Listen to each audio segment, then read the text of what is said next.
Otago, between 1861 to 1864, played host to the largest gold rush New Zealand has ever seen.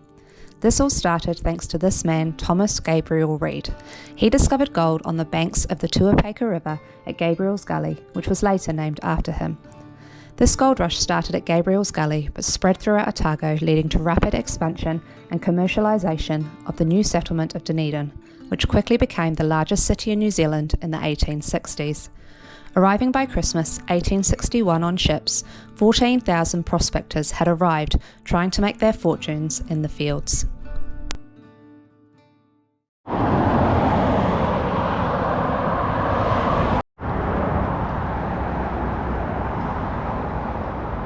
my god, I am so excited. I've wanted to do this for so long.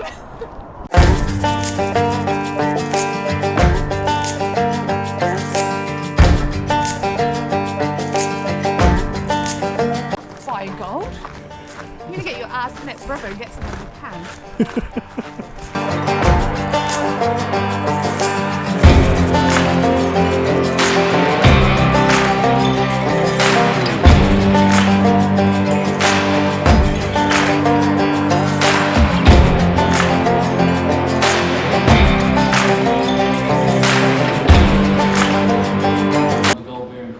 They're up in the mountains, they're digging down into the mountain to find the gold-bearing quartz. Top of the Southern Alps, all the way down to Alberta, it's got gold dust in it, and it's known as Farious ground. Okay? The word Farious comes from the word aurum, which is the Latin word for gold. And very little else.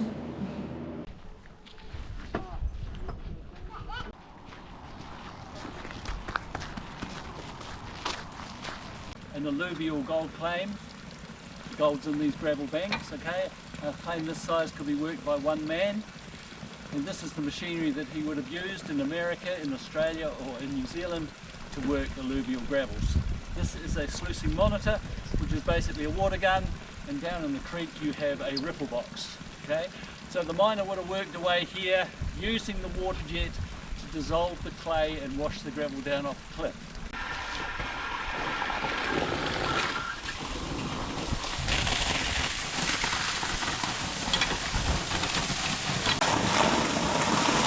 Designed to go from side to side as well, but I'm afraid they don't trust it.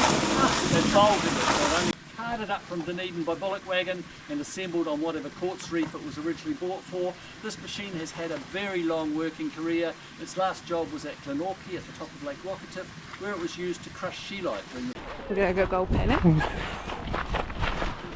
You've waited a long time for this. You don't want to miss it. I'm like a big kid. It's all she's been talking about, it's what she's been wanting to do for months. Well, I'm not going to cry like the other big kids. Mining Centre believe it is important that you go away with an appreciation of just how difficult it was to be a gold miner in the good old days, okay? So we do not heat the water and we do not add gold to the gravel, okay? This is the real thing. So, 3 things that we need to do to get the gold back out of the gravel. The first thing we've got to do is wash out the mud, then we've got to get rid of the stones, and then we're going to just gently wash the sand off the top of the gold to separate the two. We need to get rid of the mud because the mud is sticky. It's stopping the gold from travelling freely through the sand and the gravel. Fill a dish full of water.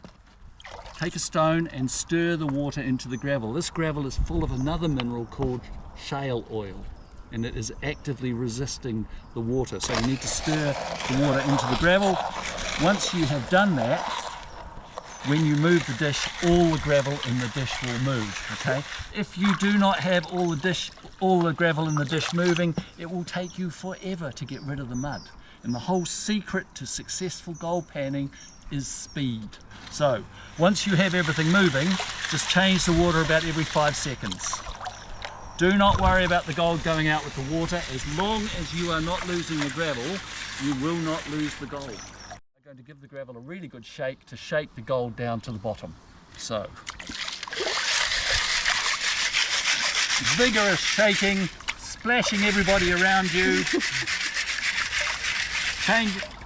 Filling it up with water as often as you like. The more water you can keep in there, the better, because it acts as a lubricant.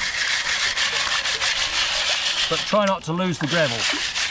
Okay, so we've now washed all the mud out of the gravel, and we've got the gravel, the stones sitting on the top, the sand is underneath, and right down the very bottom of the pile, sitting on the steel of the dish, that is where the little flakes of gold are going to be.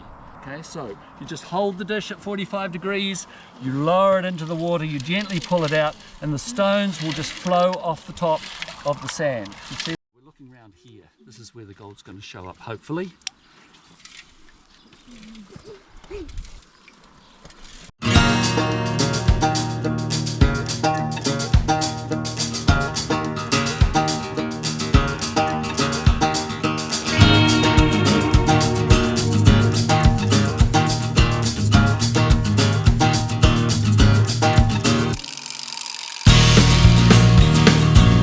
Well, after half an hour of gold panning, I came out with nothing.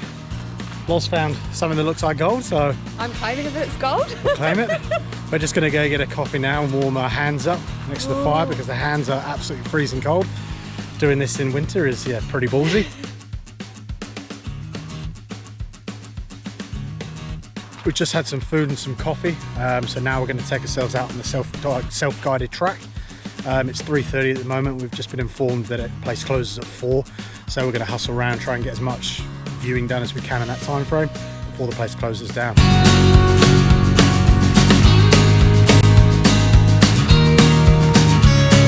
Granddad's house. Oh, it's flooded. It's not a good start. How cool though. It's got a problem with its plumbing.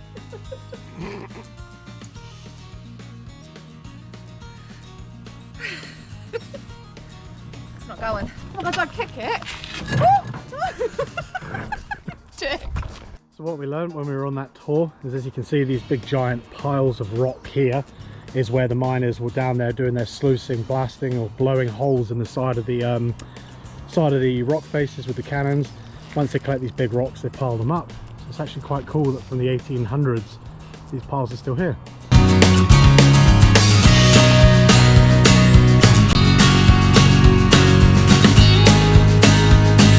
So these buildings we just read were actually constructed in 1991 for a film production.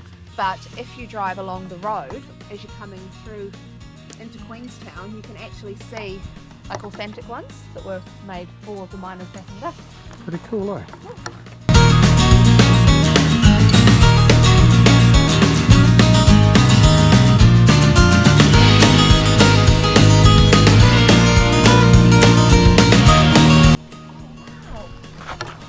How fluffy that is. It doesn't even feel real. Like actual.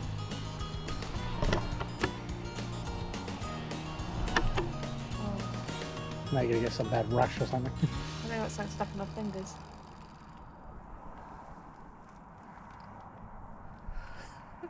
Yeah, between 1864 and 1865, when gold was discovered on the west coast, there was a mass exodus of all the European miners that went over there. So that's why the Otago Provincial Council at the time panicked, because they saw that Otago was going to become the economic power of New Zealand. So they put an invite out to all the Chinese workers over in Victoria, Australia to come over, and that led to over 1,000 Chinese migrants coming over here and just literally creating little settlements just like this. It's absolutely fascinating.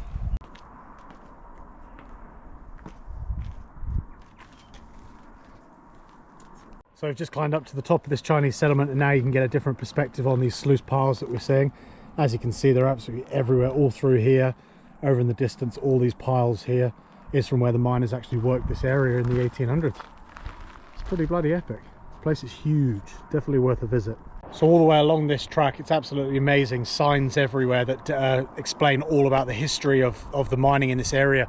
And we're still at the Chinatown area, and one fact that stands out above the rest, to be honest, is you look at the images of the actual houses and how you can almost say primitive they look, as the signs say.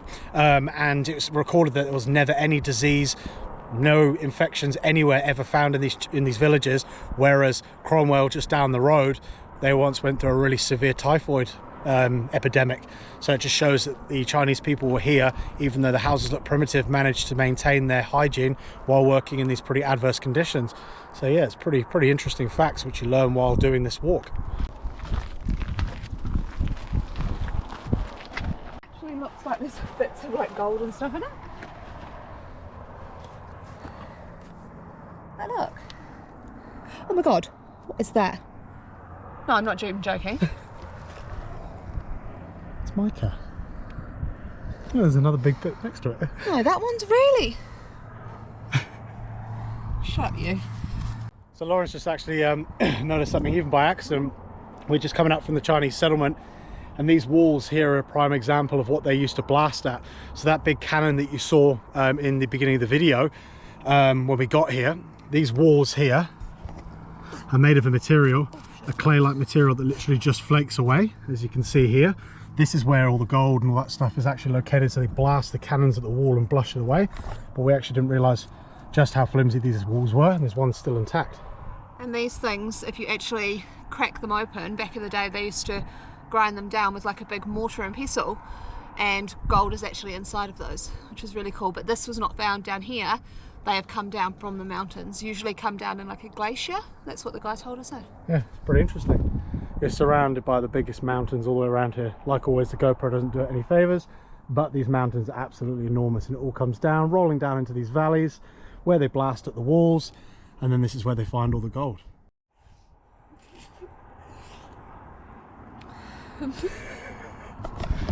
Can't take this one anywhere. She's just been chipping at the wall, and the wind's just blown it all in her face. These walls are absolutely amazing to look at, and we're just convinced that we're just going to see a little nugget or flake sticking out the wall there. Hey, you never know. We might.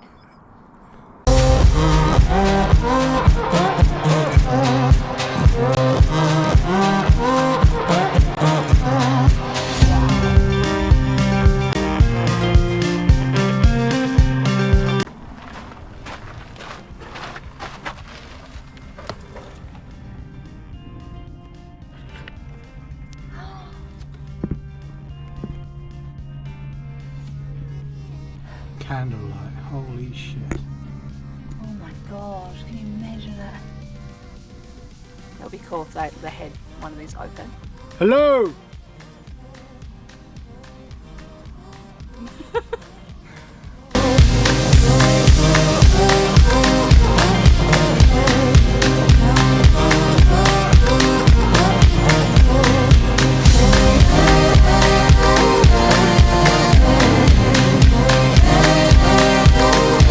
What looks like gold? So interesting to look at. So Years and years and years and years. Stones just piled up on each other. I'll say it again. Can't take you anywhere. It's getting in the hole. I'm gonna get stuck. Man. She's been chipping away at the wall. Clearly wants to become part of it. Looking for gold. Looking for gold. Oh, it's full of it's just. It's eerie, isn't it? That literally would have been a real tunnel behind it. So yeah, we've just had a big good walk around just to explore all the stuff that there is to see here. It's absolutely beautiful, and you could spend hours and hours and hours here, to be honest. But obviously we're pushed for time. The place is closing. It closes at 4 p.m. What was your favourite part today? Gold panning. Finding gold. Lauren finally got to get her gold panning in, so she's pretty stoked with that. But yeah, so we're just going to get out of here now, and yeah, see you guys.